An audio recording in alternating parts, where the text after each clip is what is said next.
Hey, what's up, everybody? It's TheHyphenate here, and today we're going to talk about one of my favorite microphones for podcasting, and that's the Rode Procaster. Now, I've been using this mic for a couple years now, and I actually really love it. It's definitely not perfect, and in all reality, not the best microphone, but it works really well, and for the price point, it's one of the best in its class. It's a beautiful looking mic, is extremely well built, and aside from it sounding really good, if you're podcasting on video, it definitely looks professional. As I mentioned, it is a dynamic microphone, works with 3-pin XLR cables, weighs about 1.5 pounds or almost 700 grams, has a frequency range of 75 Hz to 18 kilohertz or 18,000 Hertz, and retails for about $175 US.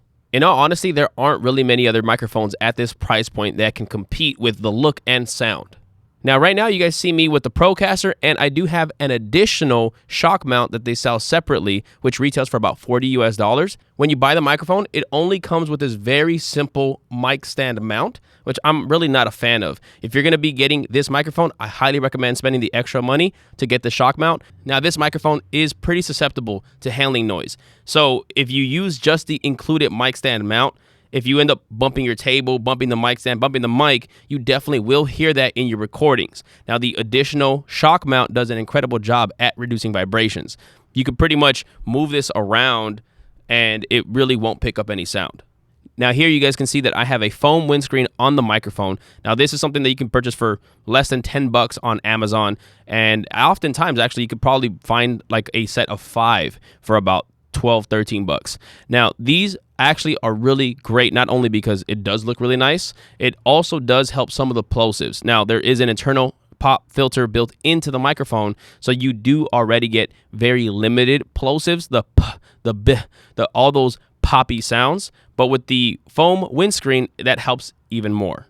Now, this is a cardioid microphone, so it does have a more narrow pickup pattern, and it does do a pretty good job at minimizing sounds from the side. So if you're off axis, or if you're a little bit to the side or behind the mic, you will not hear much. Now, it's not a hypercardioid, it's not a supercardioid, so it does have some pickup patterns around the sides, but it is very minimal, and this does a pretty good job at keeping the focus in the front.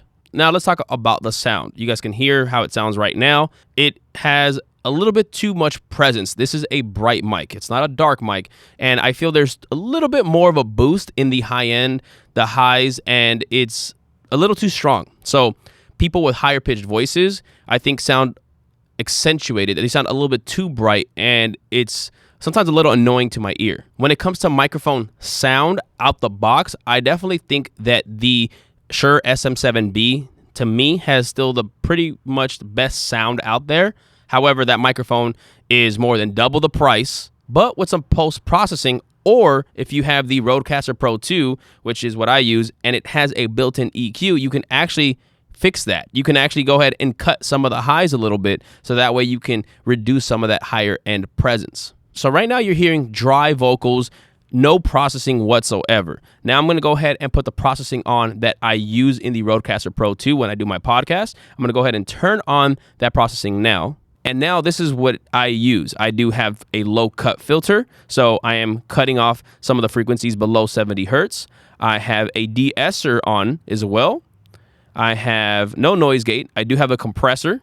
I do have an equalizer that is cutting about 1.6 dB around the 4,000 Hertz frequency with a pretty wide band. And that is the only processing I have on here. Now, again, you can do that in post. So if you don't have a Rodecaster Pro 2 where you can actually put all those effects into your audio recorder, then you can just do that in post when you're editing your audio. So again, right now I have the processing on. I'm going to go ahead and turn off the processing. I'm going to say a sentence, and then I'm going to say that sentence again with processing.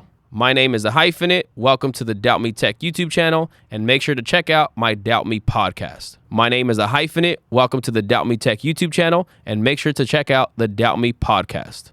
Now, there is no one microphone that sounds great with everybody. Different voices will sound better on different microphones, and that's the reality from consumer to professional.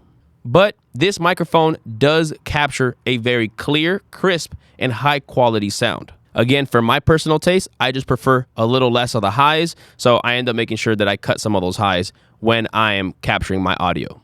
Now, I've been using this microphone probably for the last maybe 15, 16 episodes of my Doubt Me podcast, and I'm very happy with the sound, and I'm also very happy with how it looks. If you guys haven't checked out my Doubt Me podcast, go ahead and check that out. You guys will not only hear the sound, but also see how great it looks. I've had some pretty awesome guests. I've had professional athletes, Olympians, motivational speakers, all types of very incredible guests. So go ahead and check out the Doubt Me podcast. I do have a YouTube channel just for that podcast, and the link is in the description. Now, like I mentioned earlier, I do think this is one of the best microphones at its price point. Now, again, the microphone is roughly about $175 US. The shock mount is an additional $40. So let's just say in total, because I definitely recommend you getting this for sure. In total, you're looking at less than $250 for a great quality sound and an incredibly beautiful look. The Shure SM7B that I mentioned earlier retails for about $400 US. The EV RE20, which is another great microphone, retails for about $400 US as well. Now, in case you guys are wondering, the boom arms that I use are the Rode PSA-1, and they are incredible. They work really well. I've been using them for over 2 years, haven't had any issues. They don't make any squeaky noises. They don't sag or drip down. They end up staying in place no matter how long you leave them there for. And they look incredible, especially paired with the Rode Procaster microphone and this shock mount. I definitely recommend this mic and all the accessories that I mentioned. If you're interested in getting them, I do have links in the description where you can purchase them. It doesn't change the price that you get it at, but it does help this channel. Please make sure to drop a like on this video, drop a comment below if you have any questions, and please make sure to subscribe. I have a lot more videos coming soon. I'll catch you guys on the next one. Peace.